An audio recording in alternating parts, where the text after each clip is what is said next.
वेद के हाथ में एक लड़की। ये देख शालिनी के सारे सिद्धांत धराशायी हो गए थे। वह कुछ बोलती कि तभी वेद हड़बड़ाकर बोलता है, हटो मॉम, इमरजेंसी है, ये बच्ची बेहोश है। और वेद एक दहलीज को लांघकर बाहर से अंदर आ जाता है और परी को सोफे पर लेटा देता है। कभी वह पानी छिड़कता है तो कभी उसका चेहरा थपथपाता, मगर वह होश में नहीं आ रही थी। वेद, तुम पागल हो गए हो क्या? अरे बाबा, मैं तो मेरा सीरियल निपटा ही रही थी कि चेंचे की आवाज आई। देखूं तो बाहर कौन किसका सर फोड़ रहा है। कनिष्का भी बड़बड़ाती सी आकर परी को सोफे पर लेटा देखती है और उसकी भी सिट्टी पिट्टी उड़ जाती है। सत्यानाश हो गया परंपरा का। तू एक लड़की उठा लाया वेद, जिंदा लड़की। ताई जी, ये बच्ची है, 3-4 साल की बच्ची। अरे बच्ची है तो क्या, ये बड़ी तो होगी। महावारी तो इसको भी आएगी।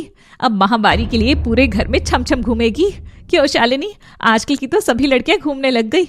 ऐसी गंदगी की वजह से तो आज तक इस घर में किसी ने किसी लड़की को जन्म ही नहीं दिया।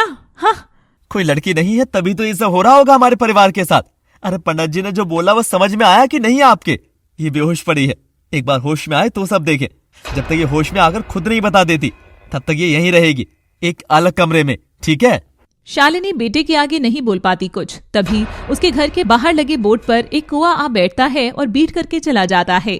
एकदम से इस घर के नियमों पर गंदगी फिर गई। नियति बाबू भैया, नियति, यही तो है नियति।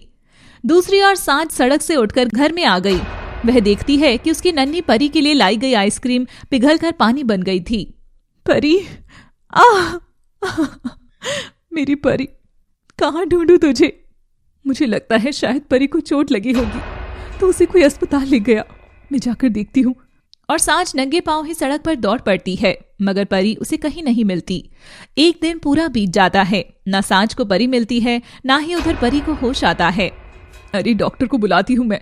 ये क्या मतलब है, कल से ये पड़ी है, पता नहीं कौन है, किसका खून है, कहाँ से आई है। डॉक्टर आकर देखे और फेंके इस कचरे को मेरे घर से बाहर। ये क्या कह रही हो मॉम? अगर डॉक्टर आया तो पुलिस केस हो जाएगा। मेरी गाड़ी से एक्सीडेंट हुआ है इसका, समझ आ रहा है तुम्हें? कल के अखबार पर तुम्हारा बेटा हाईलाइट हो जाएगा। शालिनी रुक जाती है और तभी परी को भी होश आ जाता है। वह आंखें मूंदकर सबको देख रही थी। वेद उसके पास जाता है और उसे बिठाता है। हेलो बच्चे, कौन हो तुम? मुझे जानती हो बेटा? पर परी कुछ नहीं बोलती। वेद बार बार उससे सवाल करता है पर परी नहीं बोलती कुछ भी। तभी वेद के पास एक कॉल आता है और वह बात करता है। क्या? नहीं, ये सच नहीं हो सकता। तुम्हारा दिमाग तो ठिकाने पर है ना? नहीं नहीं नहीं, ओह गॉड। ठीक है, बाय।